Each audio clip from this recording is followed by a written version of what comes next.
Assalamu alaikum and a very good morning to you all students. Myself Shanaz.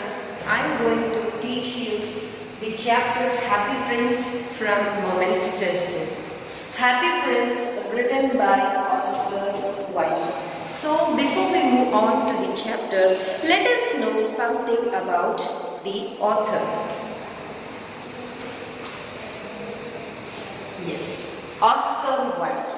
He is Oscar Wilde and his full name was Oscar Ch.5'The Wilde. Was born in Dublin on 16 October 1854 and he was born into an educated and cultured family.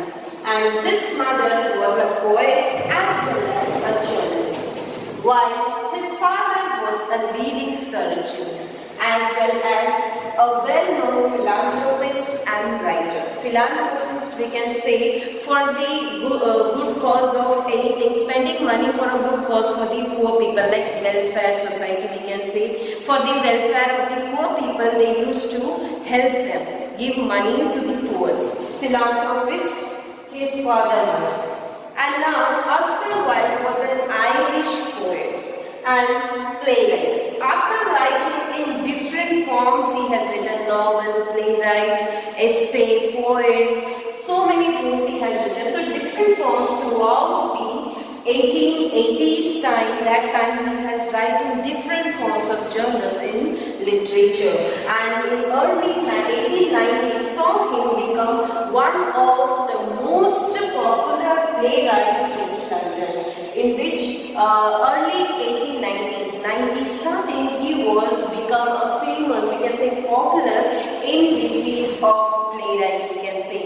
And he died on 30th November 1900 at the early age of 46. So this was all about a short biography of Oscar Wilde. So before we move on to the chapter in text-wise in detail, we will know something about what is the story in this chapter, The Happy Prince. So have a summary before we move on to in detail with the chapter. So you can see the summary. High above the city stands an ornate statue of the Happy Prince. Beautiful statue, ornate means very beautiful, elegant statue of the Happy Prince. And recently deceased, he was recently died, and the statue was stood on the city, we can say high above the city, and he oversees the town and is pained by the suffering of his people. And he, as he was standing as a statue, his soul is talking to himself that he could see the pain of the people, suffering of the people into his eyes by standing like as a statue, but he was not able to help them.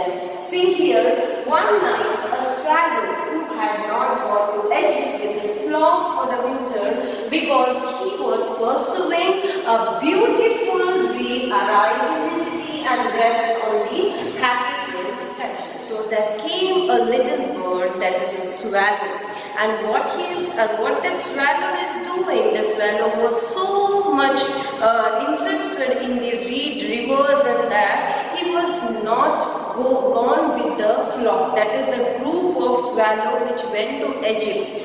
That swallow didn't went with them, and he was so busy in the natural things and was seeing over it that he didn't went with their group. So he stayed away there and what the swallow is doing on the night, he thought that I will rest here on this statue, the statue which was standing on the statue's, we can say the foot, he was just staying in the middle of that, and what he was thinking, that night I will rest here and after that in the morning I will fly away to Egypt. Like that the swallow is thinking, and he was sitting on the statue's foot. So here you can see that he was pursuing a beautiful reed, the arise in the city, and rest on the Happy Prince's statue. And what he was saying, the swallow noticed something. The swallow is noticing something. See, the swallow notices the prince And the prince explains that during his lifetime he had lived in a palace devoid of misery. Devoid of misery means without misery, without sadness, and therefore had never experienced sorrow.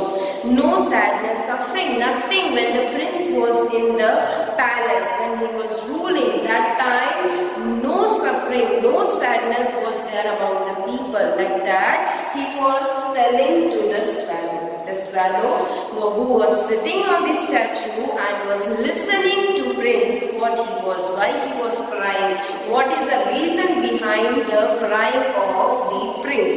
And the prince is saying that when I was a king before I died, that time there was no suffering, no sadness among the people.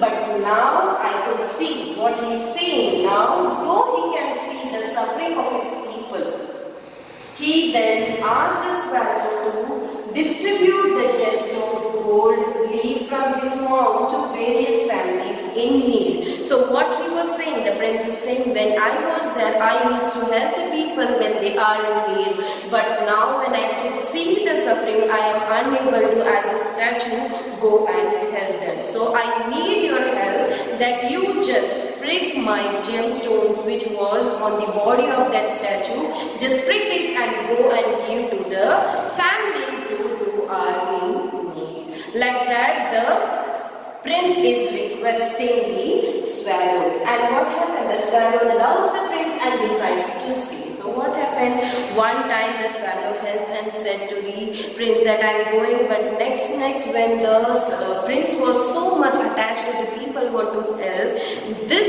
made the swallow that love the prince, because he was so much like he wanted to see the people happy. So the swallow also decided to make the prince happy by helping him, by giving whatever he wanted to give the people. Like guys, and he decides to stay with the prince. Then after he didn't went to the Egypt after that. And what he was saying, by the time the winter arrives, when the birds are not suitable for the climate, the swallow is not suitable for the climate, and the winter arrives now. What happened? Though the happy prince is stripped of all his beauty, while the swallow dies of the harsh cold. It was so cold that what happened? The swallow died without bearing the cold, and the happy prince, by burning out all the things which was on the body, on the statue body, the gold and everything was given away, and he was also not having to anything, and the people became rich after. The people were happy with the things whatever the swallow has reached to them. And what happened after that? As a result, the happy prince lit her brain. So what happened? See here, by the swallow has helped him a lot. Yes, and now what happened? The prince is feeling bad that he has not done anything to swallow, and the swallow died because of that, and it made the lid, that is the heart which was made up of lid of that statue, it breaks. Why? Because when the mayor finds the statue in such a decrepit that is worn out, damaged, and he decides to take it down, melt it, and make an ornate statue of himself. The mayor of the city decided that we should melt this statue, and what he was decided to make a statue of himself, a beautiful statue of himself, and to make a stand of that. So here, and next the dead heart and the dead swallow are discarded like they are nothing. See here, those who are helped them to become to such a position, they are not a useless now, because the swallow died, because that only reached the gold and the money to the people. They have forgotten that, and the statue which has given all its thrown out and everything, gems and everything to the people, that also has been melted. So both the things which was help the people to come up to the situation has been worn out. Now they are nothing, but when God tells an angel to bring him the two most precious things in the city, the angel brings him the dead bird and the dead heart. Maybe your thing, whatever you are doing, a right thing, a good thing, welfare being of the people, that will be appreciated by the God at one time. So that is what happened when they died. After that, the angel was called by the God, and then God is asking to the angel, bring two most precious things from the world. So that angel brought these two things, that is the prince and the sparrow. So this was the story which is telling about that we should do the good things for anybody, for the other. Don't think of any return from them. God will always reward you in return. So this is the story, and we will move on in detail of the chapter in the next part of the video. Thank you and have a nice day.